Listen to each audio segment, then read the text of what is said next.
ये auto 10-12 second delay था। बोलना एक बार, अभी डिले है सब। बोलना एक बार कोई भी चीज। नहीं अभी बोलेंगे तब पता लगेगा। जैसे भाई मेरे तक किसी नंबर सरकारों द्वारा यहाँ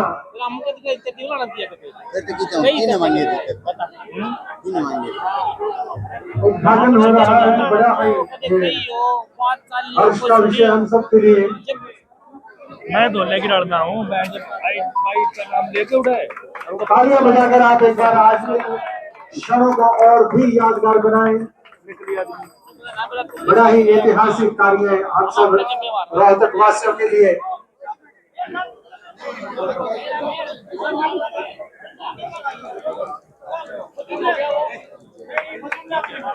बहुत ही ऐतिहासिक पल हम सब के लिए, और उनको कैमरे में कैद किया जा रहा है छायाकार व पत्रकार बंधुओं द्वारा,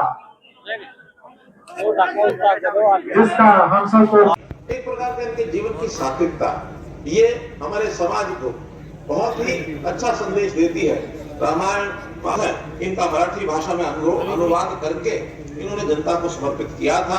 एक महान संत के नाते मैं उनके चरणों में नमन करता हूँ। इनका मान सम्मान बढ़ाने के लिए एक विशेष योजना हमने बनाई है, संत महापुरुष पिता प्रसाद सम्मान योजना। और पिछले 3 वर्ष से बहुत से संतों की हमने जयंतियां मनाई। आखिरकार इस प्रकार की परंपरा से समाज को एक दिशा देने का काम ये करते हैं। समाज के बहुत लोग ऐसे ऐसे महापुरुषों के अनुयायी जब होते हैं तो हम उनको भी ये अच्छा लगता है। उनको बहुत बहुत बधाई। भाइयों बहनों, ये जो इंफ्रास्ट्रक्चर है, चाहे वो रेलवे है, चाहे रोड का है, चाहे और जैसा मैं समझता हूँ कि प्रधानमंत्री जी ने एक बार फरीदाबाद में जो बदरपुर की मुजस्सर की रेलवे परेशान होते हैं, इन सब रास्ते नए नए बनने से और सुविधाजनक रास्ते बनने से सब लोगों को लाभ मिलता है।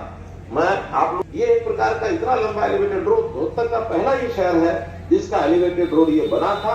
और न केवल एलिवेटेड रोड बल्कि देश की दिखाने वाला रोहतक शहर, हम हरियाणा प्रदेश के अंदर अग्रणी शहर के नाते से बहुत ही भूमिका निभाते हैं। मेरा सौभाग्य है शहर के लोगों को के साथ विशेष प्रेम रखते हुए हम लोग आगे बढ़ते हैं। भाइयों बहनों, इन 9 वर्षों में चाहे देश के कोई पीछे नहीं हटे हैं। हजारों करोड़ रुपए के काम हरियाणा में केंद्र सरकार। आज मैं कह सकता 5 साल मुझे रोहतक की जनता ने दिए थे। 5 साल में मैंने रोहतक शहर को फाटकों से मुक्त कर दिया। आज कहीं भी एक कोने से दूसरे कोने तक आपने या हमने मिलकर सब लोगों ने आपके सहयोग से, आपके हमारे जो विरोधी थे उनके भी सहयोग से, जो काले झंडे दिखाते थे उनसे भी जागरूक होकर कि किसी का संपत्ति नुकसान ना हो, जनता का आसानी हो, ट्रैफिक से मुक्ति मिले, उनको जाम से, फाटकों से मुक्ति मिले। इसलिए रोहतक की जनता के बिना ये काम नहीं हो सकता था। मुझे 5 साल मेरे ऊपर विश्वास रखा है, तभी ये रोहतक की जनता को माननीय मुख्यमंत्री के आशीर्वाद से इस कामों को हमने किया। निश्चित तौर पर बहुत बड़ी सौगात है।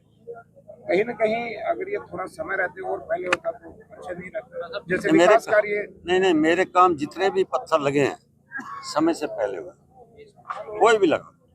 आपका रेलवे एलिवेटेड लगा लो 5 फाटकों का, या शहर का अंदर का सबसे मुश्किल काम था, समय से पहले ही हुआ। ये काम है, थोड़ी कलम तो थी मेरे पास, शाही भी थी, पर चलाने की पावर नहीं थी। उसके बावजूद भी इस काम को मैंने 2024 से पहले पूरा करवाया। इसलिए काम समय से पहले पूरे करवाया। वो नहीं है कि पवन बंसल आ रहा है ओल्ड ITI में, रेलवे मंत्री पत्थर रख के जा रहा है एलिवेटेड निकालने के लिए, मल्लिकार्जुन जी आ रहे हैं रेलवे एलिवेटेड का ओल्ड ITI में पत्थर रखने जा रहे हैं, नहीं हो, खाली पत्थर लगे हैं। इसलिए आज रोहतक में हाँसी हमारे समय में चालू हुआ था, हमारे समय वो पूरा हुआ है। समय से काम, ये मोदी जी का नारा यही है। हम नारियल तब फोड़ते हैं जब उसका पूरा प्रोजेक्ट ठेकेदार को अलाट काम है, तब तक काम नहीं चालू करते, और इसलिए हमें समय से पहले काम ये चालू करवाया। मनीष मिल करके उससे कराया हमने, ना तो रेलवे की दीवार तोड़ी, ना किसी का मकान तोड़ा। और नीचे उतार दिया। और आज जहाँ 8-8 घंटे ये फाटक बंद रहते थे, 8-8 घंटे, छोटी बात नहीं, पूरा कच्चा भी रोड से उधर ले गए, इधर ले गए, इधर को आने को तैयार नहीं होता था। आज ये जैसा बताया गया 102 साल की राष्ट्रपिता महात्मा गांधी की हाथों से नींव रखी हो, 102 साल बाद वह संस्था को ये सौगात उनको मिल रही है।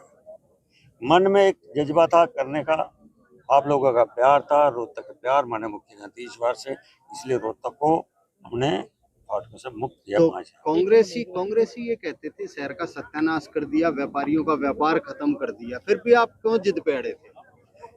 अब वही कांग्रेसी रात को आके फोटो खिंचवाते हैं यहाँ पर, जो विरोध करते हैं। आज वही व्यापारी हैं।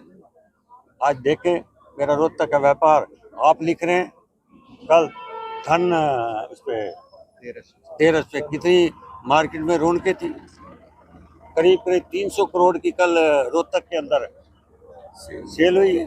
300 करोड़ छोटी बात नहीं है। इसलिए व्यापारियों को सुविधा मिले। आज ये मेरा व्यापारी सुनारी तक रह जाता था, मेरा किसान, मेरा आड़ती, उधर से गांव के लोग अब सारे भवानी स्टैंड पे जाएंगे, शोरी मार्केट जाएंगे, सब लोगों को घूमकर शाम को अपने घर। अगर मेरे मित्र आप जो कह रहे हो नाराज हैं, फिर बंदरबाट क्यों करो डिप्टी सीएम के? 4 डिप्टी सीएम बना रहे हो आप, इसका मतलब तुम्हारी जमीन सरकी हुई है।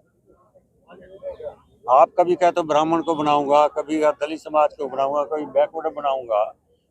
आप क्यों बनोगे मुख्यमंत्री? क्या ब्राह्मण मुख्यमंत्री नहीं बन सकता? क्या दलित समाज मुख्यमंत्री नहीं बन सकता? जो बैकवर्ड नहीं बन सकता? आप कौन तय करने वाले हो? पंडित भगवत लाल शर्मा मुख्यमंत्री बने थे तो 3 महीने बाद किसने हटवाया था? आपके परिवार के हटवाया था, आपके नेता ने, कांग्रेसियों ने हटवाया था। क्या वो नहीं, पंडित भगवत लाल शर्मा नहीं क्यों हटाया आप लोग? इसलिए खोखले नारे वोटों की लबान, क्योंकि कांग्रेस जाति पाति की राजनीति से निकल नहीं पाती। देश को तोड़ने को, समाज को तोड़ने को, धर्म पे, संप्रदाय पे लगी रहती है। आज देश एक है। देखिए, करीबन लगभग 100 साल पुरानी समस्या थी, किसी ने इस ओर ध्यान नहीं दिया और माननीय मुख्यमंत्री जी ने इस तरफ ध्यान दिया। हमारे पूर्व मंत्री जी ने पूरा बातचीत रख करके मुख्यमंत्री जी का ध्यान खींचा। डबल इंजन की सरकार का इस तरफ ध्यान रहा, माननीय मोदी जी के नेतृत्व में, मुख्यमंत्री जी के नेतृत्व में। और आज हमारे को दोहरी खुशी है, 3 तरह की खुशी है। छोटी दिवाली, बड़ी दिवाली कल, और फिर संत नामदेव जी के नाम से बहुत बड़े परम संत जो कि रोहिला समाज से उनका नाता रहा, ऐसे संत के नाम से माननीय मुख्यमंत्री जी ने आज का जो ये एलिवेटेड कच्चा बेरी रोड एलिवेटेड फ्लाईओवर है, इसको समर्पित किया है। लगभग 48 करोड़ की लागत से इस पुल का निर्माण हुआ है और मैं कहता हूँ 70,000 के करीब लोगों को, जनता को इसका लाभ मिलेगा। बहुत सारे गांव को लाभ मिलेगा। कॉलोनियों की अगर कोई इमरजेंसी है तो वो मुश्किल से 2 या 3 मिनट में, 4 मिनट में आप जो है इसको अपने हॉस्पिटल तक पहुंच सकते हैं। डॉक्टर साहब, तो पिछली सरकार भी इतना ही समय रही और मौजूदा सरकार का भी लगभग उतना ही समय। जनता असमंजस में है, वो ये कह रहे हैं कि हमने इतना विकास किया था कि किसी के बस की नहीं विकास, और आप भी दावा कर रहे हैं। जनता को कैसे समझाएंगे? देखिए, आप भी इस बात को जानते हो, उन्होंने विकास के नाम पर जो भ्रष्टाचार किया, जो परिवारवाद किया, जो जातिवाद किया, जो तुष्टीकरण की राजनीति की, वो किसी से छुपी नहीं है। भ्रष्टाचार के ऊपर दोनों सरकारें, दोनों की केंद्र की सरकार 2014 में और हरियाणा सरकार, दोनों सरकारें भ्रष्टाचार और परिवारवाद के ऊपर गई। क्या उन्होंने छोड़ दिया ये काम? बिल्कुल भी नहीं, ना वो छोड़ सकते हैं, उनके खून में, वो छोड़ ही नहीं सकते हैं। तो लोग बिल्कुल असमंजस में नहीं है। लोगों ने साफ मन बना रखा है। लोगों को पता है माननीय प्रधानमंत्री मोदी जी के नेतृत्व में, हमारे हरियाणा में खट्टर साहब के नेतृत्व में देश किस स्पीड से, मोदी जी के नेतृत्व में देश किस स्पीड से आगे बढ़ रहा है। ये बच्चा बच्चा, एक एक नागरिक इस बात को जानता है कि जितनी भी निंदा की जाए, मैं कह रहा हूँ, एक ऐसे शब्द उन्होंने बोले हैं, बच्चे बच्चे ने उसकी निंदा की है।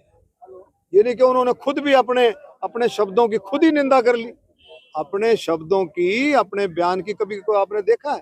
तो अपने बयान पे आपने ये तो देखा होगा, तो अपने बयान अगर किसी को गलत बयान निकल जाती है तो सुना होगा कि भाई मैं माफी मांगता हूँ, मैं अपने शब्द, वो तो जितने भी क्लॉज होते हैं, मैं शर्मिंदा हूँ, मुझे माफ कर दो, मेरी गलती होगी, मैं वापस लेता हूँ, मुझे, जितने भी क्लॉज माफी के होते सारे लगाए, लेकिन एक बार जो शब्द निकल जाते हैं, जब एक बार तर्क से तीर निकल जाता है तो वो वापस नहीं आ सकता है। तो जो हमारा आप क्या बताएंगे, तो देखो किस तरह से अगले दिन उन्होंने दलितों पर प्रहार किया, बैकवर्डों पर प्रहार किया, तो सारी की सारी सीमाएं उन्होंने लांघ दी हैं।